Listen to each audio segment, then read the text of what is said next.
Poland. It's cold. It's boring. Nothing ever happens there. People just leave the country because nothing's going on there. Why would you want to live there? Well, what does Guy Pinsent think? Guy, is that the right approach? I couldn't disagree more.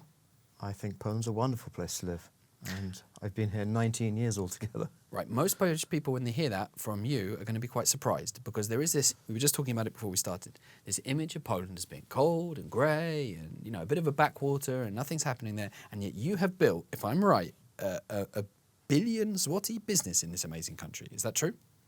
Yes, but going back to this stereotype of Poland being cold and grey, and you can only eat cabbage, and the people are all very ugly and never smile, and you have to wait forever in the post office, which is true, actually, that last bit. It's the worst kept secret that all of that is completely wrong. Poland is a very hot and sunny place, and even typically quite sunny and crisp in the winter. Real seasons and real people, and very welcoming people on the whole. Now, you came here, we were talking about 20 plus years ago for the first time, and you've been living here continuously since when? I first came here just as a long weekend visit over Easter through a very good friend from university who's a Pole, who invited me to his hometown of Radom and spent a couple of days there, and then a couple of days at his flat in Warsaw. And then about a year later, in 2001, Poland was on the posting list for my first Foreign Office posting overseas. And that ticked all the boxes, chance to learn a tricky language. Coming to Poland in 2003 to 2005, as it was joining the European Union, lots was going on. So I came here on a 2-year posting for those 2 years. Loved it so much that I was thinking, how might I get back into business and come and live here and try my hand at something else? And so I went back to London for about a year, 15 months, and moved back permanently in summer 2006, just as the World Cup that year in Germany was wrapping up. So I've been back 17 years, plus the original 2 years. Blimey, that's a heavy sentence. If you haven't worked out already, Guy's quite a clever cookie, and one of the reasons we know that is because he's moved to Poland and he set up an amazing business. Now, what was Radom 20 years ago like? Were you scared to walk the streets? You must have been shivering, thinking, what the hell is this language? Am I ever going to get out of here alive? Yes, Radom, I must say, is not a place I would particularly choose to visit even today. I'm not sure what it really looked like today, but it's certainly come along, just as Warsaw is a completely different place, of course, as it compared to when it was 22 years ago.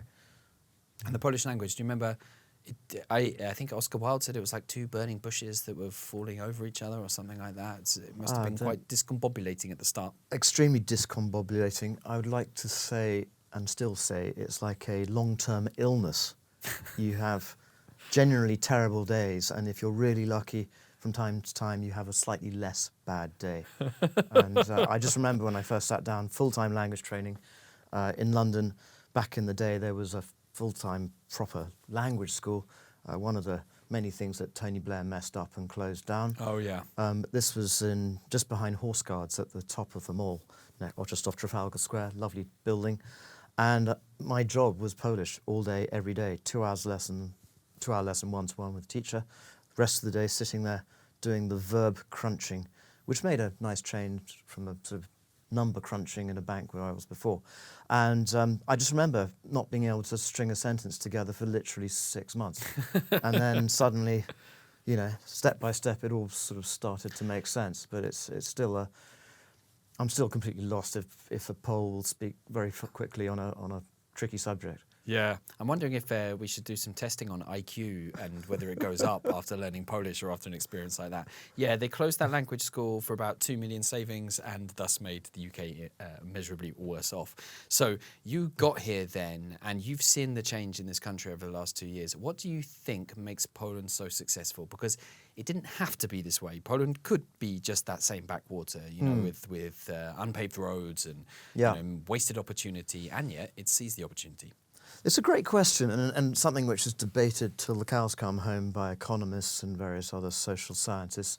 I would say it's a combination of factors. It's still a medium. Well, it's come from a poor country to a medium-high income country. So you could argue that it's actually just the normal dissemination of technology and know-how around the world allows poorer countries to catch up to richer countries more easily. That's certainly a factor. Secondly, I think it's got a very homogenous base of people who generally face the same way. There's a good, strong Catholic culture in the country. I think since John Paul II died, that's starting to ebb away, sadly. But I remember, just for a silly little example, when I first visited the Łazienki Park, the most beautiful park in the world, in the middle of Warsaw, back in the summer of 2003, where they'd have the lovely Chopin concerts on the Sunday afternoon under the shadow of the Chopin monument. I had visitors with me, and they were astounded to see thousands of children in that lovely rose garden with the piano concert, all behaving themselves. You'd never find that in London. There'd be just constant cacophony of screaming and spoilt brats, being a pain. And so I think there's been a sort of good culture, of, dare I say it, a good Christian basis of good approach to work and family, which has stood Poland in great stead. And then I'd never be on such a discussion without putting my 2 cents worth in for the free markets and the case for low taxation and a smaller state. Poland it's growing into a bigger state, but as a percentage of government involved in the economy, it's still relatively in the middle if you look at global rankings in terms of the average taxation levels. In Britain now it's just gone completely socialist, the highest taxation levels in Britain in 70 years since World War II.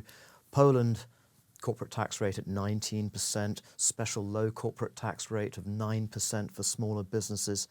Personal taxation rates, if you're a consultant, can be 15% flat or 19% minus costs. Dividend tax, flat 19%, even if you've got $1 trillion and so on. So compared to Britain's and even America's corporate tax rates, it's much lower. And I would say that is the real secret to countries going from poor to rich. It's almost like quality of life might be better in Poland than in the UK and US. Would you agree with that?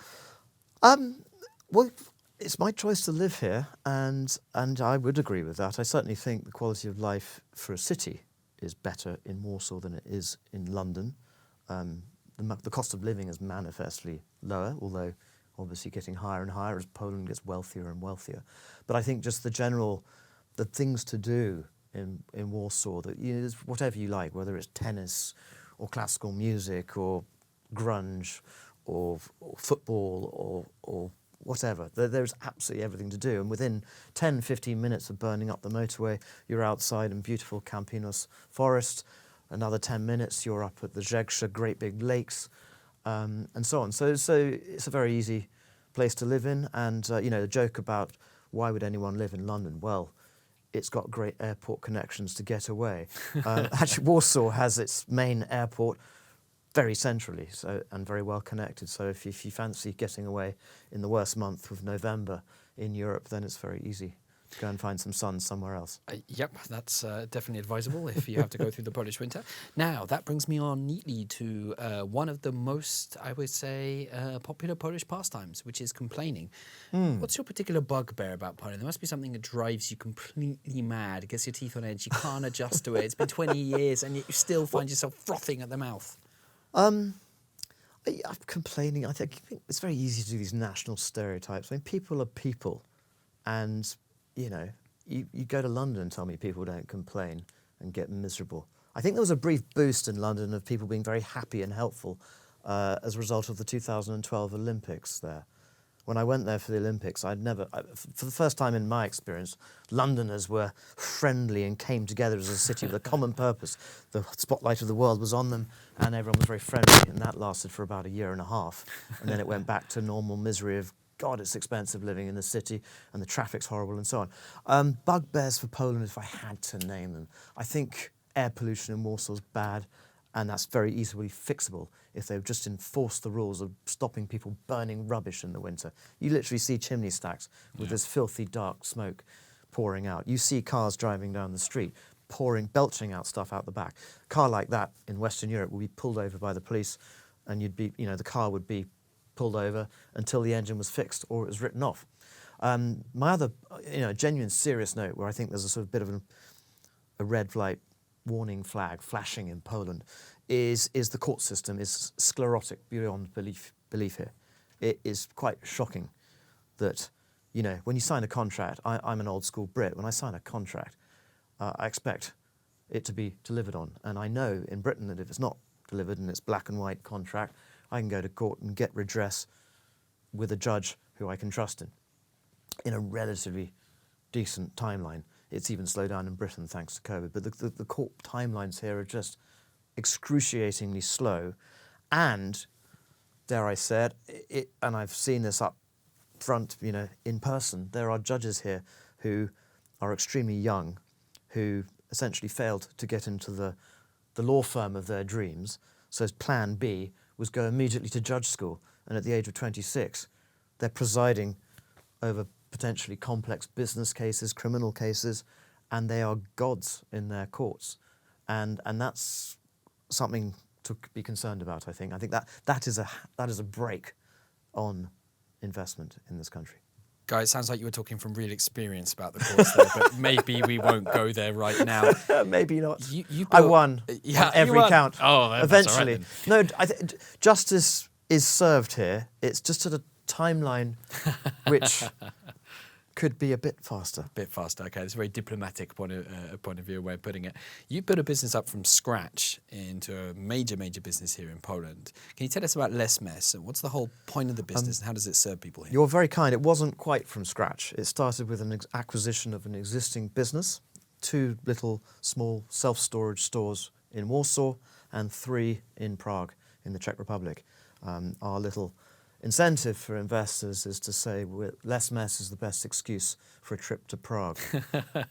So that was a long, tedious story.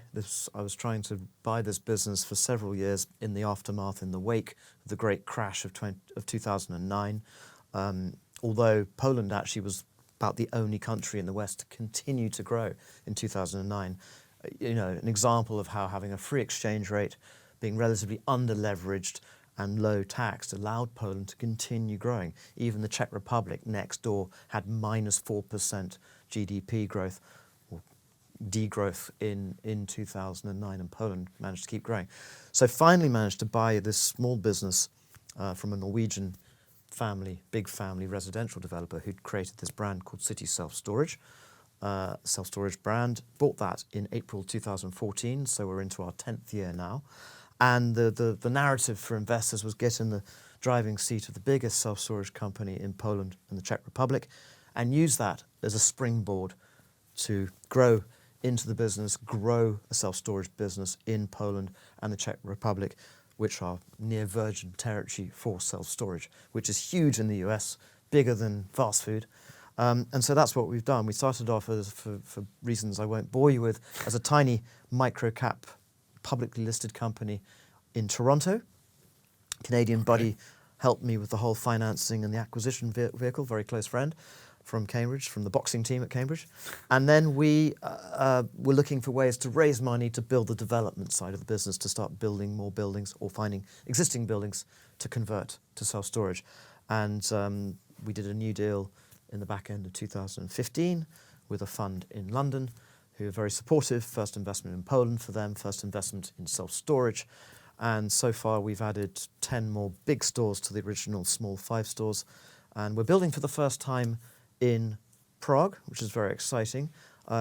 Everyone, I think any developer anywhere in the world will say getting a building permit is a very tedious bureaucratic process. It's the same story in Poland, but it is genuinely Kafkaesque in Prague. It took us 6 years to get a building permit, and that was fast.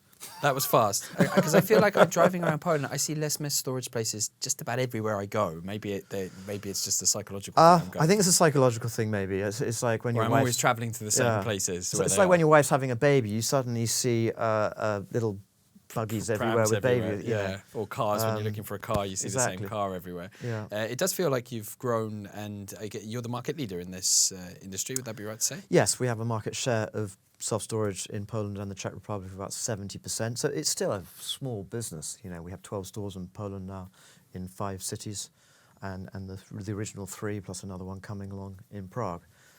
So it's tiny compared to Britain and Canada and the United States, but long way to go. Would you ever consider leaving Poland, and what would the reason be?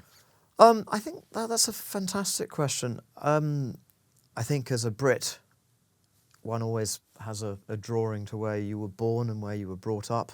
I think I might go back to Britain one day. It would be, you'd have to take a really deep breath, and because I don't unfortunately see any change anytime soon in the sort of socialist model of Britain now, with very high tax, high spend, and generally a lot of mess in the West. I think if I was to leave, I would maybe even look into politics in Britain, although I'd probably be cancelled within about 5 minutes, given what you know about me. Yep, we won't be talking about that on camera. No, so I'd vote for Guy. Oh dear, I've just put myself in the basket of nutters with you as well. There we go. Well, that remains interesting. Let's go to our quick fire round then. In that case, best place in Poland? Gdansk today overtook Krakow for me in the last couple of years. I think Gdansk has evolved beautifully, restored beautifully, wonderful choice of restaurants on the coast, a fantastic city for a weekend. Interesting. I was not expecting that answer. Well, kind of was, but it should have been Warsaw, as everybody knows. Favourite Polish food? Oh, I think żurek z kielbasą I jajkiem, which doesn't translate very well. It sounds revolting in the English translation. So sour fermented rye soup with sausage and hard-boiled egg. It's so good, though. Is just, frankly, the best soup. Not just the best Polish soup, it's the best soup on the planet. Now, I don't drink alcohol anymore, but I'm hoping you can confirm that on a hangover, I think żurek is probably the best antidote known to man. Very good, very should good be for medically hangover. given out. Some people Yes. take oxygen. Polish people eat or drink żurek. Okay, if you had to be locked in a prison cell with one Polish person, bearing in mind that you're going to be locked up for, well, we won't go into what kind of crime, who would it be? It could be living or dead. Living or dead? Who would I be locked up with? Goodness me, that's a great question. I think I'd like to be locked up with Tchaikovsky before he was murdered, of course, in Gibraltar, and just to Oh, Sikorski. Aha. yeah, just the whole idea, just to understand the mindset of what was going on. You know, running the Polish government from what is today the Rubens Hotel in London, opposite Buckingham Palace. I'd love to be a fly on the wall in that scenario, or in my cell next door to Buckingham Palace with him, and just to really figure out. Can you imagine? Your country was wiped off the map for 123 years. You had independence briefly from the end of World War I for 20 turbulent, difficult years. And then suddenly you're attacked from both sides again and divided and thrown out. I'd really like to sort of have that direct perspective. Wow, I must admit, that's probably one of the best answers to that random freaky question that most people panic about. I need to get my answer for that sorted, because it never would have been a good... okay, favourite Polish word? Oh, skrzywcić. Because it's extremely hard to pronounce. And it's one of those Polish words where they've got more than, English being the biggest lexicon in the world, in some words is very weak. We use the same word. So krzywdzić to mean to harm someone emotionally, not physically.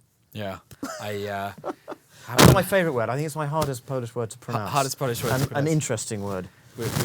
Polish is very onomatopoeic. You can almost feel the pain and harm being done. It's certainly painful to try to say it. Yeah, it is. Top language learning tip. It does often help to have a couple of shots of the strong stuff if you have it around. Żubrówka. Yeah, it could be Żubrówka or other brands, because we are the Polish press agency. Well, Guy Pinsent, it's been a charming stroll through your journey through Poland, your perspective on Poland's growth, and answering this key question of why Poland's successful. I wonder if you have any message for Poles and non-Poles watching this, and you can deliver it direct to that camera if you'd like to say something about Poland now. I think you have a wonderful history, culture, approach to work, an aspirational society. Don't lose that.